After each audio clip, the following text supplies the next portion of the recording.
Great. A 0.00001% margin for error. A 0.00001% margin of error is what we're going to play at. Are you ready? So if the question is, how do I give an accurate prognosis without guaranteeing it? All right, cop out.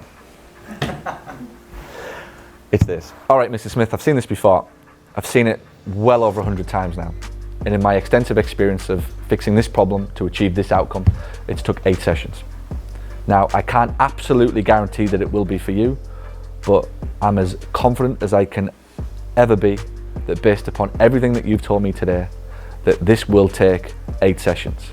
And I will promise you this, if at any point I think it will take more or you will need less, I will let you know. Do I have your permission to move forward?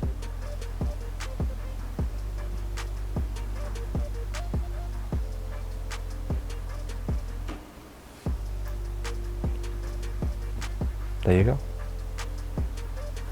Because that's the truth. It's the truth. There's nothing fancy in that. It is based upon everything that you've told me today, i.e. the subjective, everything that I've seen, i.e. the objective, and ultimately matched up against what you want to achieve. I have seen this before on multiple occasions. It's my experience that it will take us 8 sessions.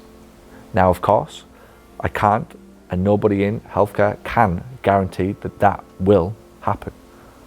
But I am very certain as I can be, that it will take 8 sessions. But here's what I promise to do, and that's the words. There's the words that get you out of jail every time. Here's what I promise to do. If at any point I feel like I need to change my initial prognosis, I will let you know well ahead of time. Do I have your permission to move forward like that? And at that point, once they've said yes, you are in a relationship, a trust-based relationship. And at every point, you are communicating with them, we're on track, we're on course, we're on target, I think we're doing great, how do you feel, what do you think? And if after 5 or 6 sessions, you do have to come back in and say, you know what? Remember Mrs. Smith when I said I would let you know if I thought we needed 1 or 2 more sessions? I think it's going to take another 2 or 3. Here's what I'm seeing. This ankle isn't moving as freely as I would like.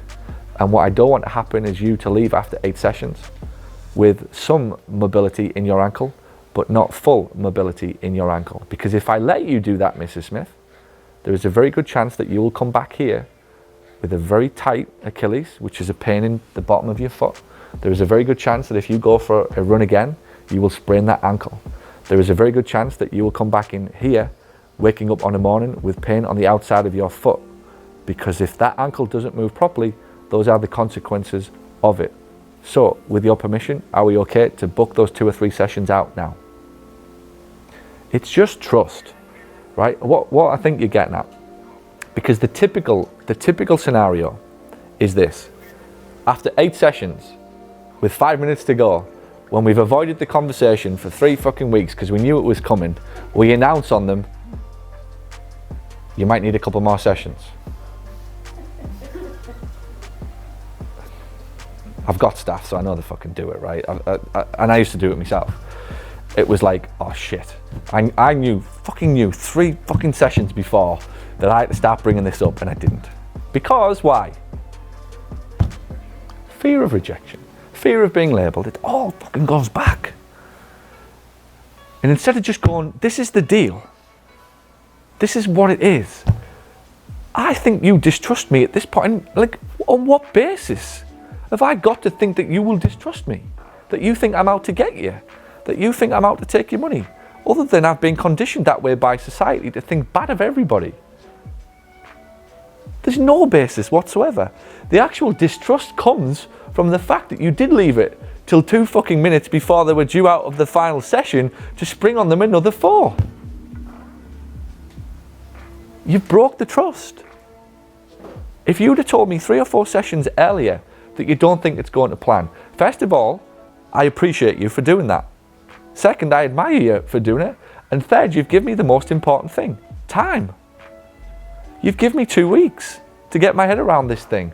And at which point, after session 8, I'm now used to it. Spring it on with 1 minute to go, you'll get this. I'll just need to check the finances, or I'll have a word with my wife, or I think we're going out of town, or give me some exercises and I'll give you a call back if it doesn't come round. All ridiculous excuses caused because you put me on the spot. You made me feel under pressure. I had to make another decision. It's like, holy shit. I thought I only had to make one decision 4 weeks ago. Now you want me to make another? Fuck, I spend my whole life running from making decisions. And you've given me the grand total of 30 seconds to make it. At this point, I'm very irrational. And I'll start saying irrational things like I've got no money as I drive off on my fucking Bentley. Everything that we're doing, we're causing patients to feel like they have to put obstacles in the way, to feel like they have to come out with all sorts of excuses. It's trust. Do the decent thing. But we've just exposed what's the problem. We didn't dare do it because of what somebody might feel. They might label us. They're just taking money off us. I don't know about you, but I never actually woke up ever with a calculator that went, oh, if I get 3 more fucking sessions out of this person, that means I've got $750. Like, I can't remember in my entire life running that mathematical equation, right? But I know that I spent a lot of time thinking that that's what people thought about me. Talk about deranged. Like, me? No wonder I was fucking tired. Paranoid. Crazy. No clarity in my conversations. I'm literally running all this stuff through my head on a daily basis about what people think about me, and I have absolutely no facts to support it. And the best bit is that all I had to do was tackle it ahead of time. The minute that I knew it wasn't going to go to plan. This is what we need to do. I told you in the first session that I couldn't absolutely guarantee it. But I also told you I'd be truthful and let you know ahead of time. And I'm telling you now. That's all I needed to know, Paul. I just needed to know that you wouldn't take me for granted at the other end. I needed to know this, that you wouldn't think I've got a fucking blank checkbook and I can start writing checks willy-nilly. Because when you let me know with 1 minute to go in my final session, that's irrationally how I start to think. Do you just think I'm made of money? Do you just think this money's coming from... Now, I'm not communicating with you on this, but that's how they will start to think. That's what they do start to think. Do you just think I'm made of money? Do you just think this money grows on trees? Where am I going to find it? I want to give it to you and I really like you and I really trust you. But at this point now I'm a little bit pissed because you just think that money grows on trees in my bank balance and it doesn't. But if you respected me 2 weeks ahead of time and worried more about me than what I thought of you, you told me it, we'll have a wonderful relationship that can last as long as you want. Does that help? Thanks for watching this video, and if you found it helpful, and if you now find yourself thinking, I wonder what else this person can help me with, head over to paulgough.com/books, where you can find my best-selling books, which will show you how to add more profit to your practice. Or send an email to paul@paulgough.com to ask about how we can help you accelerate the growth and profitability of your clinic. And by the way, if you know anybody who would find this helpful, please share this video out. Thanks so much.